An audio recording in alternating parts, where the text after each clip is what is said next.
Hello everyone, this is Harshita. So today I'm here with the topic wireless power transmission. So without wasting any time, let's start with the topic. So in this topic, we're gonna study what is wireless power transmission, why is wireless power transmission, history of wireless power transmission, types of wireless power transmission, its techniques, advantages and disadvantages, application and then conclusion. So let's start. सबसे पहले हमारे दिमाग में यही question आता है कि what is wireless power transmission. So wireless power transmission क्या है? इसमें एनर्जी ट्रांसफ़र होती है from one place to another place बिना किसी वायर के यूज़ के। और हम जो है वायरलेस पावर ट्रांसमिशन को वेरियस टेक्नोलॉजी के थ्रू कर सकते हैं, जो कि हम आगे पढ़ेंगे।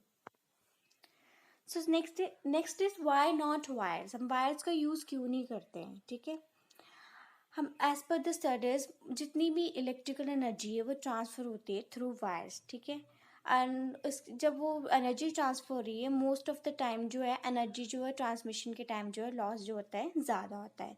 ऑन एवरेज रेट पे कितना लॉस होता है? मोर देन 30% होता है, और in India it exceeds to 40%।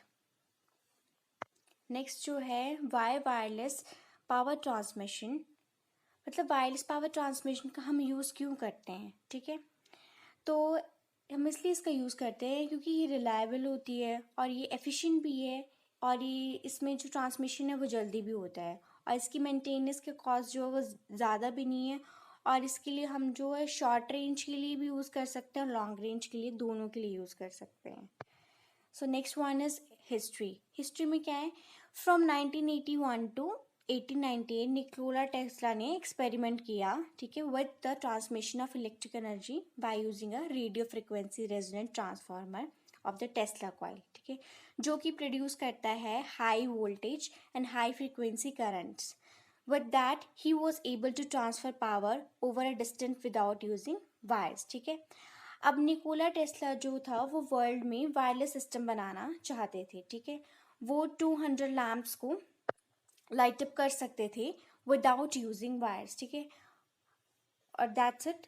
तो आगे जो हम पढ़ेंगे एनर्जी कपलिंग। ठीक है, एनर्जी कपलिंग क्या है? सिंपली एक ट्रांसफार्मर है। ठीक है, ट्रांसफार्मर क्या होता है कि इलेक्ट्रिक एनर्जी को ट्रांसफर करता है from one circuit to the through another circuit. ठीक है, through the process of the electromagnetic induction. ठीक है, तो इलेक्ट्रोमैग्नेटिक इंडक्शन क्या होता है? ये एक ऐसा प्रोसेस है जिसमें कंडक्टर एक पर्टिकुलर पोजीशन पर होता है। ठीक है, और जो मैग्नेटिक फील्ड है वो वेरी कर रही होती है। ठीक है, तो this is called the electromagnetic induction. और जो एनर्जी कपलिंग है वो सिंपली एक ट्रांसफार्मर है, और जो एनर्जी ट्रांसफर होती है वो मैग्नेटिक कपलिंग से होती है और एक इंडक्टिव कपलिंग से होती है, जो कि हम आगे पढ़ेंगे। सो यहाँ पे types of and technologies of wireless power transmission. एक नियर फील्ड टेक्निक होती है, ठीक है, और एक फार फील्ड टेक्निक होती है। नियर फील्ड टेक्निक्स में हम क्या पढ़ने वाले हैं? Inductive coupling, resonant inductive and air ionization. और फार फील्ड टेक्निक्स में हम पढ़ेंगे microwave power transmission. So inductive coupling. Inductive coupling में क्या होता है कि इंडक्टिव कपलिंग जो है वो मोस्ट ओल्डेस्ट और मोस्ट वाइडली यूज्ड टेक्निक है वायरलेस पावर ट्रांसमिशन में। ठीक है, इसमें क्या होता है कि इंडक्टिव कपलिंग में जो प्राइमरी कॉइल होती है, एक सेकेंडरी कॉइल होती है जो कि कनेक्ट नहीं होती है वायर से। ठीक है, और एनर्जी जो ट्रांसफर होगी वो किसकी वजह से होगी? म्यूचुअल इंडक्शन की वजह से। उसमें म्यूचुअल इंडक्शन क्या होता है? म्यूचुअल इंडक्शन में दो डिवाइस होते हैं जो कि म्यूचुअली इंडक्टिव होते हैं, म्यूचुअली इंडक्टिवली कपल्ड होते हैं, और उनको जो है इस तरह से कॉन्फ़िगर किया गया होता है कि अगर कोई भी चेंज आता है करंट में किसी भी एक वायर में, तो जो सेकेंड वायर है वो वोल्टेज इंड्यूस कर देता है around the end of the second wire through electromagnetic induction. So next one is inductive coupling में क्या होता है कि जो ट्रांसफॉर्मर इज एन एग्जांपल, जैसे बोला था पहले बताया था मैंने कि एनर्जी कपलिंग जो है सिंपली एक ट्रांसफॉर्मर है। ठीक है, अब एनर्जी जो ट्रांसफर हो रही है यूजुअली जो होती है वो एयर कोडेड होती है। ठीक है, इसके एग्जांपल्स क्या है? Wireless charging pad, electric brushes are some examples. ठीक है, अब वायरलेस चार्जिंग पैड क्या होता है? वायरलेस चार्जिंग पैड के काम करने के लिए दो तरीके होते हैं, एक होता है कंडक्शन और एक होता है इंडक्शन। ठीक है, अब कंडक्शन में क्या होता है कि जो चार्जिंग पैड होता है उसके ऊपर की जो सरफेस होती है वो इलेक्ट्रिकली कंडक्टिंग होती है। उसमें अगर पावर सप्लाई देते हैं तो पावर मिल जाती है। फिर जो फ़ोन को बैक प्लेट होती है, जो बैक प्लेट होती है, तो जैसे ही आप फ़ोन को चार्जिंग पैड पे अलाइन करके रखते हैं तो एक नॉर्मल वायर कनेक्शन की तरह ही एनर्जी को ट्रांसमिट करता है और वो चार्ज हो जाती है। ठीक है। Next one is induction. मतलब इंडक्शन में दो तरीके से होती है इसकी चार्जिंग, एक कंडक्शन के थ्रू, एक इंडक्शन के थ्रू। तो अब इंडक्शन में कैसे होती है? इंडक्शन जो है बेस्ड ऑन वायरलेस चार्जिंग में जो चार्जिंग पैड होता है उसके सरफेस के नीचे ही कॉइल्स जो होती है बनी होती हैं। ठीक है, देखने को मिलती है हमें।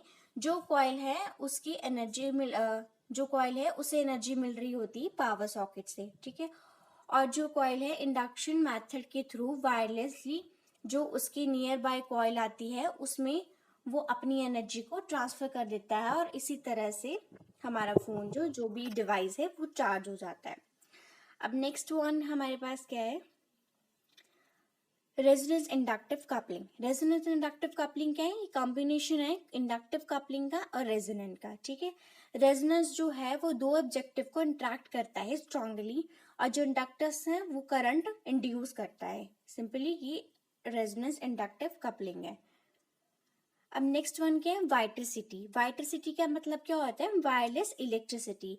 ये किस पे बेस है? रेजोनेंस इंडक्टिव कपलिंग पे। ठीक है। रेजोनेंस इंडक्टिव कपलिंग अभी बताया मैंने कि कॉम्बिनेशन ऑफ इंडक्टिव कपलिंग है, रेजोनेंस होता है। ठीक है।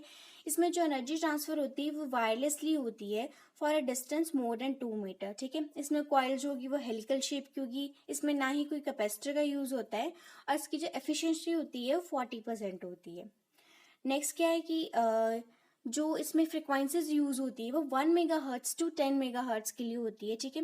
एट 1 मेगाहर्ट्ज जो फील्ड स्ट्रेंथ होती है वो सेफ होती है ह्यूमंस के लिए, पर जो 10 मेगाहर्ट्ज तक के लिए जो फील्ड स्ट्रेंथ है वो मोर देन ICNRP स्टैंडर्ड्स के लिए होती है। तो ICNRP स्टैंडर्ड्स हैं क्या? ये international commission of non ionizing radiation protection है and it is specialized in non ionizing radiation protection. So next one is difference between RIC versus inductive coupling. तो resonance inductive coupling और inductive coupling में difference। ठीक है। जो resonance inductive coupling है वो highly efficient है। ठीक है। और जो resonance inductive coupling है उसकी रेंज जो है ज़्यादा है as compare to inductive coupling के। ठीक है। और रेजोनेंस इंडक्टिव कपलिंग जो डायरेक्शनल है one compare to the inductive coupling. और डिवाइसेस जो यूज हो रहे हैं रेजोनेंस इंडक्टिव टेक्निक्स में आर हाईली पोर्टेबल है। Next one is air ionization. Air ionization जो है वो टफेस्ट टेक्निक है under near field energy transfer techniques में। ठीक है। एयर आयनाइजेशन में जो है only when there is a high field. Air ionization तभी हो सकती है जब कोई हाई फील्ड हो। ठीक है। इसकी फील्ड जो है हमें कितनी चाहिए होती है? 2.11 MB पर मीटर चाहिए होती है। ठीक है। और नेचुरल एग्जाम्पल इसका क्या है? लाइटनिंग। और ये फिजिबल नहीं है, प्रैक्टिकल इम्प्लीमेंटेशन हम इसकी नहीं कर सकते हैं। Next one is advantages of near field techniques. इसके एडवांटेजेस क्या है? इसमें कि इसमें कोई वायर्स नहीं होती और कोई ई वेस्ट नहीं है और ना ही बैटरी का कोई एलिमेंट की ज़रूरत है। और जो एनर्जी ट्रांसफ़र होती है वो यूज बाय RIC होती है, यानी कि रेजोनेंस इंडक्टिव कपलिंग्स होती है एंड हार्मलेस है, कोई इसको हार्म नहीं है, सेफली हम इसको यूज़ कर सकते हैं और इसकी जो मेंटेनेंस है वो भी लो कॉस्ट होती है। एंड नेक्स्ट वन है डिसएडवांटेजेस।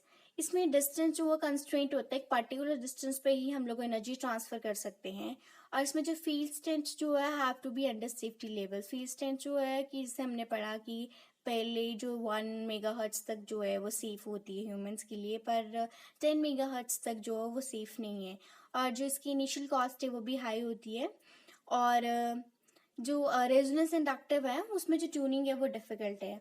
इसमें हाई फ्रिक्वेंसी सिग्नल जो है वो अप्लाई होता है और आयनाइजेशन टेक्निक जो है वो फिजिबल नहीं है, यानी कि प्रैक्टिकली इम्प्लीमेंटेशन नहीं है उसका। नेक्स्ट है जो फार फील्ड एनर्जी ट्रांसफर। इसमें हम रेडियो एक्टिव के बारे में पढ़ेंगे, needs of lines of site के बारे में पढ़ेंगे, लेजर और microwave aims at high power transfer and Tesla tower was built for this. जो भी है इसके बारे में हम आगे पढ़ेंगे। सो फर्स्ट हम पढ़ेंगे microwave power transfer. So transfer high power from one place to another place, two places being in line of sight usually. Micro power transfer में क्या होता है कि जो ट्रांसमिट होती है एनर्जी, पावर होती है from one place to another place, ठीक है। इसके स्टेप्स क्या है? सबसे पहले इलेक्ट्रिक एनर्जी जो है वो माइक्रोवेव एनर्जी में कन्वर्ट होगी, जो फिर उसके बाद जो माइक्रोवेव्स जो हैं वो कैप्चर करेंगे, रेक्टिना जो है वो माइक्रोवेव्स जो भी आएंगे उनको कैप्चर करेंगे, फिर जो माइक्रोवेव एनर्जी है फिर वो इलेक्ट्रिकल एनर्जी में कन्वर्ट हो जाएगी। सो इसमें क्या होता है, अल्टरनेटिव करंट जो होता है can not be directly converted to microwave energy. जो अल्टरनेटिव करंट है उसको हम डायरेक्टली कन्वर्ट नहीं कर सकते माइक्रोवेव एनर्जी में। सो फर्स्टली हम क्या करते हैं, अल्टरनेटिव करंट को कन्वर्ट करते हैं डीसी करंट में पहले, ठीक है। फिर डीसी करंट को जो है कन्वर्ट करेंगे माइक्रोवेव में यूजिंग मैग्नेट्रॉन के यूज करके हम जो है डीसी करंट को कन्वर्ट करते हैं माइक्रोवेव में। उसके बाद जो ट्रांसमिटेड वेव होती हैं वो रिसीव्ड हो जाती है रेक्टिना में, जो कि रेक्टिफाई करती हैं, which gives DC as the output. अब डीसी कन्वर्ट कर देगा बैक टू द एसी, मतलब डीसी कन्वर्ट हो जाएगा फिर एसी में। नेक्स्ट क्या है, rectenna. Rectenna stands for rectifying antenna. तो रेक्टिना जो है वो रेक्टिफाई करता है एंटीना को, ठीक है। ये कंसिस्ट करता है मैश ऑफ डाइपोल्स और डायोड से बना होता है ये, ठीक है। It convert microwave to its DC equivalent. ये माइक्रोवेव को इसके डीसी इक्विवेलेंट में कन्वर्ट करता है। So that's it, hope you all enjoy this video. So thank you, bye bye.